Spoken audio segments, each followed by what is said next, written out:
Here's the big to-do list, the boring list actually, most of it. Pretty much everything now crossed out and done. Still problems with the bank. Went up there yesterday. What a palaver, honestly. Anyway, reset everything, waiting for codes to come through again. I've actually started the process of switching to Barclays, and to do that, the switch guarantee, I think, that you can get from the bank, same as a personal account situation. The commitment is that you switched in about 7 days. But unfortunately with Barclays you need an appointment first. So first appointment, 10th of March. That's more than a month, so we can't wait that long. So I'm just putting more pressure on HSBC now to get their act together. Went up to the branch yesterday. I'm now unbanned from telephone banking.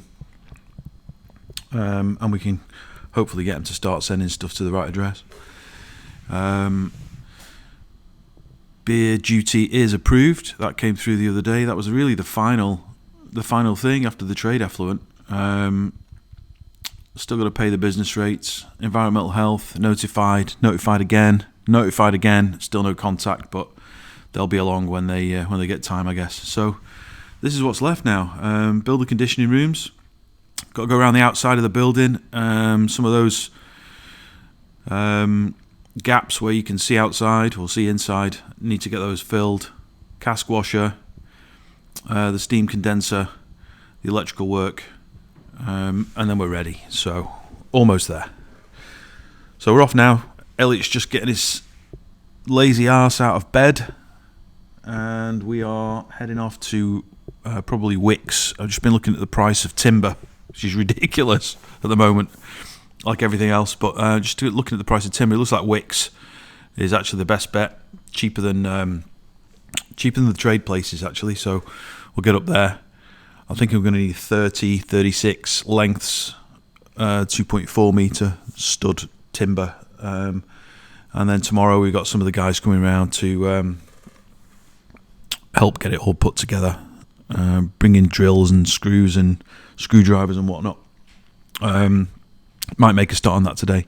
The other thing we've got to do is to get that plasterboard boxing removed from the corner, because I want to investigate what's going on in there with that 32 amp cable that I think we found. So if I can get access to that, it'll make the electrician's life a bit easier, just cut down on the time that he needs to be there. So that's the plan. Oh, I forgot to say as well, this is a goal for middle of June that we'll be ready for this. As you know, we've got the licenses in place now. Whether we'll have enough beer and a bar and some taps and glasses, but this will be great to be able to participate in with our little weekend venture. So we're looking forward to this. If you're in the area and planning to attend, then perhaps we'll be ready.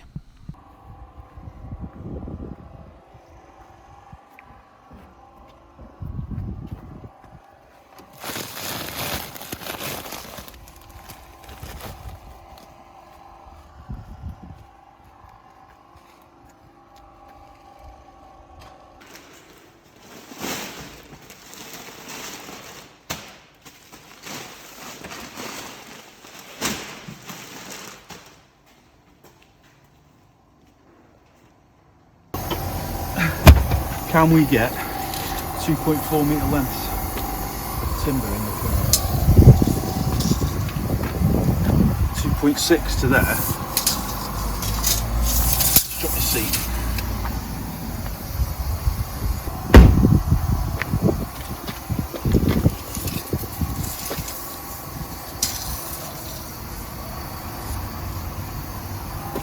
.5 to there, and it's nowhere near the dash. So 2.4 stacked across, and you can squeeze in a little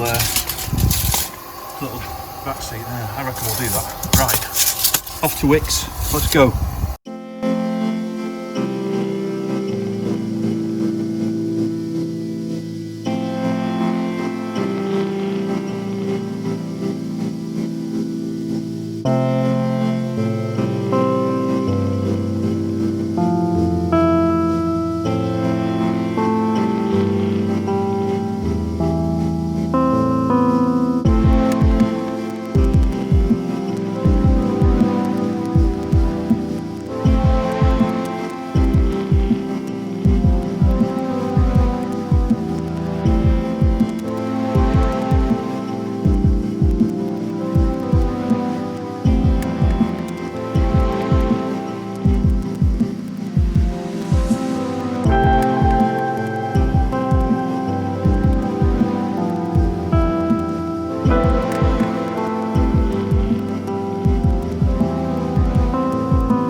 So I got a bit of a tough decision to make this weekend. Back in, I think it was end of November or maybe early December. I know Liv, who owns 329 Design. She's a graphic designer. I really love the work that she's done. She's worked for some other local businesses, and she comes up with some really good stuff. Very quirky, very intelligent designs, and I thought it'd be great to give her a go at creating a logo for us. So asked her to get stuck into that, and she's come back with 6 concepts for us to pick 1 or 2 of them to take forward for development, and I love them all. That's the problem. So I'll give you a little sneak peek now. She doesn't want me to show these, but I'm going to show them anyway because I think they're all terrific, and you'll probably only see the final one once we move forward. But the others are great too, and it's just a shame we can't use them all, really. And I'd ask you guys what you thought, but I know what's going to happen. We'll end up with a Boaty McBoatface scenario probably. So I'll be making the decision along with Sarah and Elliot anyway. So I'll just put two pages up. One is the monochrome designs, sort of no colour, just so you can get an idea of the logos. You'll note that there's some, well, maybe you won't, but if you're from around here, you'll notice there's some sandbatch imagery on a couple of them, and that was intentional. Obviously, when we started this process, we live in Sandbatch, and we were looking for premises in Sandbatch until Middlewich came to the rescue, and thank goodness they did, because we're in the right spot now. But obviously, we'd already set the scene with Sandbatch and some Sandbatch landmarks to take some inspiration from. So don't let that put you off. Sandbatch loves Middlewich, and Middlewich loves Sandbatch, right? No fighting, guys. So yeah, these are the black and white monochrome images. And then she's also done some colour representations, and we've not selected colours yet. Again, we can go in any direction with it, really. But on this slide, she's mocked up some beer mats, and you can get an idea of what we can do with the logos on those as well. So I'm so impressed. If you're looking for some design work, I definitely recommend giving Liv a go. She's exceptional. Okay, Sunday morning. Let's get back down to the unit.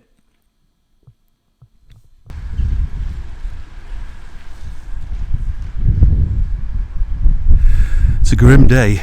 Freezing cold again. Well, not freezing, but just damp and horrible. David is here. Master Carpenter. Mr. Butler. All we can afford. Yeah, exactly.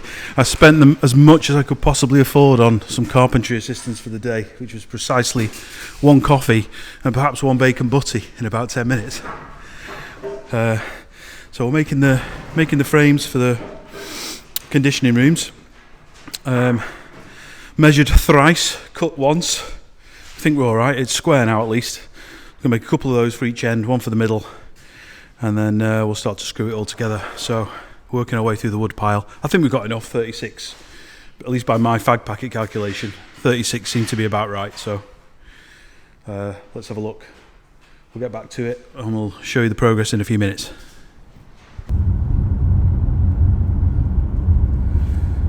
We're on the bacon butty run. Just popped out starving. So there's this weird little place that we discovered. Street food on the back of the yet to be opened tap house in Middlewich. So maybe there's no beer in there yet, but there's definitely bacon butties.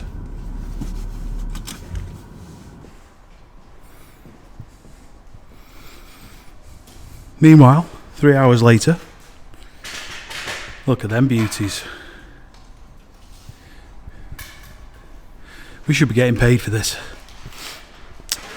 So they're the 3 sides. One in the middle, 2, 3. That piece there we're just working on will be the back piece. And in a second we'll stick that together and then add some more wood to strengthen and stiffen it up. Look at the skills. Using the saw as a square, He's even got the oval pencil that doesn't roll off. Fits in the back of his oval ears.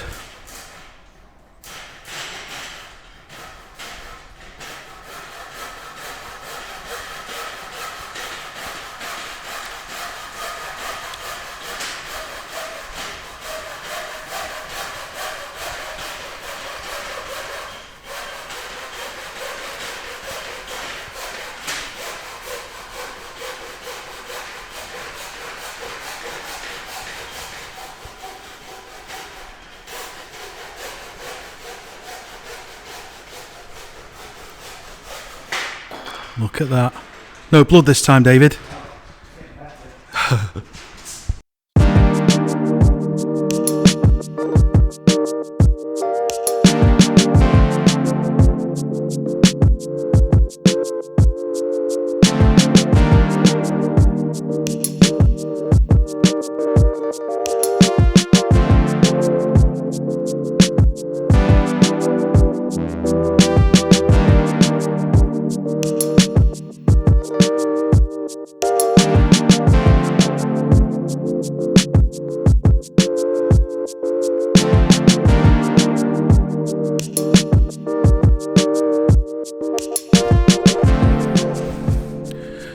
Right, the frames are up.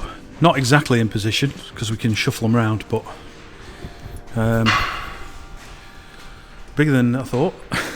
Does still leave us with plenty of room, I think, especially once we shoved them up this way a bit. Just putting the roof bits or the top bits in, and then I'm not going to insulate it today. In fact, I've not bought the insulation yet, but we've made sure that all of the gaps are 450. So you can get Kingspan in all different sizes, but the one that's easy to transport in the back of your car is 450. So we've gone for that. Let's see if we can get you a better shot. There you go. Yeah, so big chunk of room taken up, but it's necessary, really.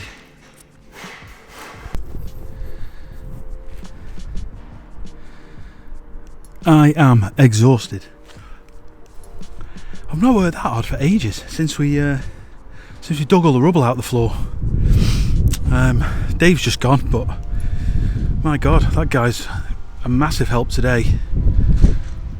He says he's not a carpenter, but a joiner, but he had the special pencil, right? So it's a bit of a giveaway. You know, the flat one. He said he stole it off a builder. I'm not having it. He's too good. So thanks, David. Really appreciate your help. And I owe you some drill bits. I kept snapping his drill bits, didn't I? Drilling into wood with nails in. Nice Makita ones as well. So I owe him some drill bits now.